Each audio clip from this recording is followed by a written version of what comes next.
The two of you seem to be so different. Valerie, your tag's a goody two-shoes, and the rock world is supposed to be so insane. You just said the key word, supposed to be. I mean, I see more insane people in the TV world than I have in his world. I mean, you know, and he just... I'll verify that. He lived with his parents when I met him. I mean, come on. Valerie Bertinelli and Eddie Van Halen were one of those celebrity pairings that seemed to belong to two different Americas at once, the sitcom living room and the screaming rock arena. For years, their marriage fascinated fans because it mixed family warmth with the chaos that often surrounded fame, addiction, and life inside one of the biggest bands in the world. Even after their divorce, the bond between them never fully disappeared, and that's what makes the final chapter so emotional. In the years before Eddie's death, old wounds were revisited, regrets were spoken out loud, and a relationship that had been bruised by time found a gentler ending. And while we're on the subject, drop us a comment below and tell us whether you think true loves ever really end or whether they just change form over time. What makes this story so moving is that at 65, Valerie Bertinelli revealed Eddie Van Halen's deathbed confession. The beginning. I trust him implicitly. I mean, you know, and I can't not. If I don't, then we have nothing. Finally, what quality do you love about Eddie more than any other quality? Physically or mentally?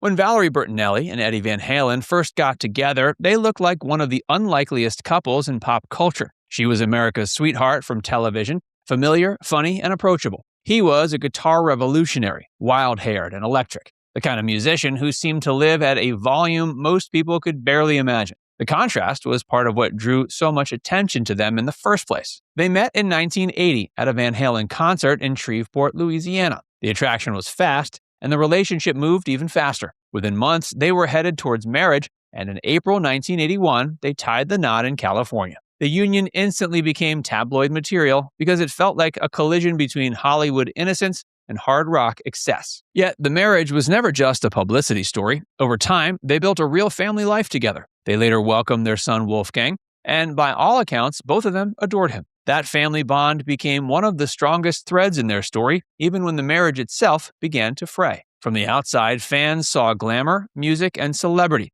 Inside the relationship, though, there were deeper struggles already taking shape. The pressures of fame were real, and so were the personal habits that would slowly place enormous weight on the marriage. Cracks in the marriage. Who wants to be one of his 10 sexiest women? Oh, so you don't, yeah, well, I see, that's, yeah. So it's a kind of a double-edged sword. What? Would you? I mean, come on. Ugh. Yeah, you seem a little tense tonight.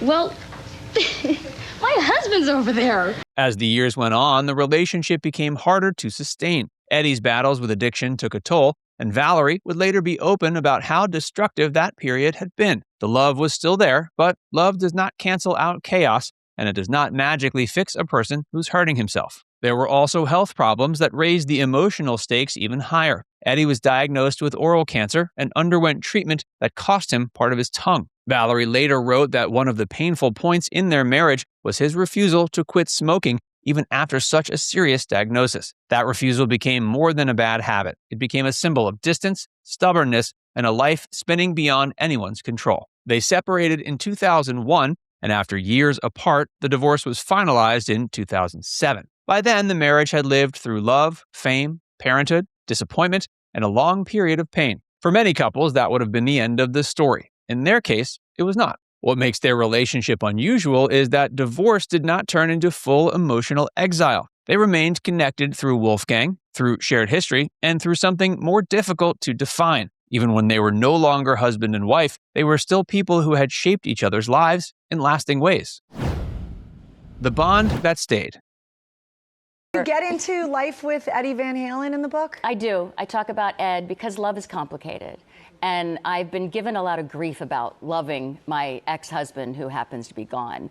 And I always wonder why that is. Who's giving you grief about loving your ex-husband? Well, he was married, and yes, he was married, and I was married too. It doesn't negate his or my second marriage. You have a child together. We have a child together, and I've known him since I was 20, and we went through a lot of life together. And I adore him. I adore the man he was. He was struggling with trauma as well that he wasn't able to get through. He finally did near the end of his life. But yeah, I think it's just, I'm allowed to love a man who gave me the gift of my life. After the divorce, both moved forward in different ways. Eddie later married Janie Lazuski, and Valerie remarried as well. On paper, their romantic chapter was over, but paper doesn't always reflect the private reality of people who spent decades woven into each other's lives. That's part of what Valerie's later reflections make clear. She did not describe Eddie as a closed book from her past. She described him as someone she knew for 40 years, someone she could be angry with and still love. That kind of connection is not neat,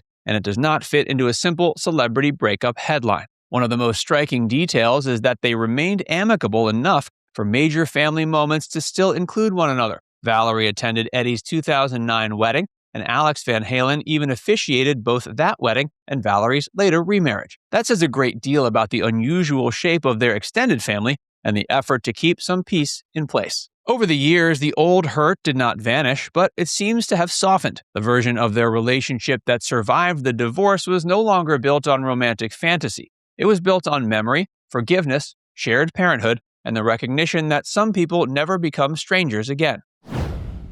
Making peace.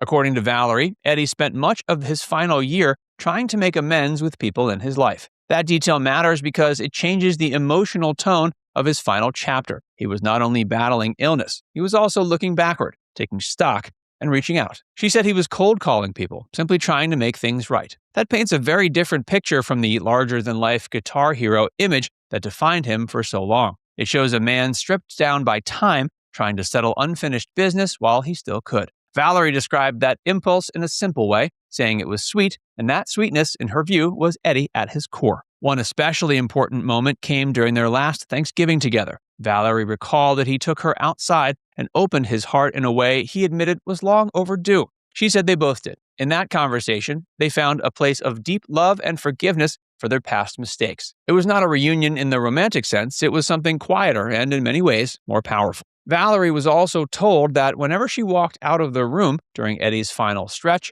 he would look around and say, "The biggest mistake of my life was letting her go." That's the confession at the center of the story. It was not dramatic in the flashy rock and roll sense. It was intimate, sad, and painfully human. The final words. No matter what you go through, you can always find your way back to love and forgiveness. And we were able to do that gratefully. I wish he hadn't died after that. It would have been nice to spend some more time with him.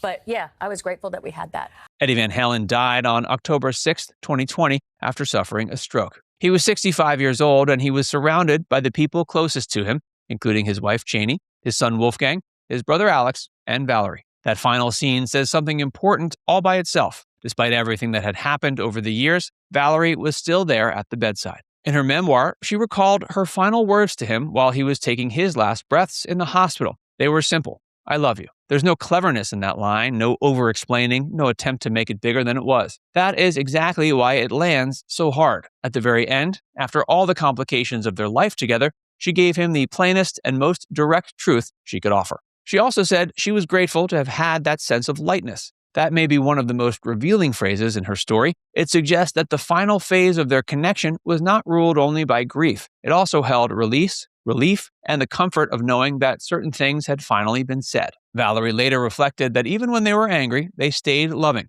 In her words, the love changed, evolved, and came back different, but stronger than it had been at the beginning. That may be the most honest way to describe them. Not a fairy tale, not a clean ending, just two people who hurt each other, forgave each other, and never completely let go. Now it's time to hear from you. Do you think Eddie's final regret makes this story more heartbreaking? Or do you see it as a rare example of two people finding peace before it was too late? Let us know in the comments section below.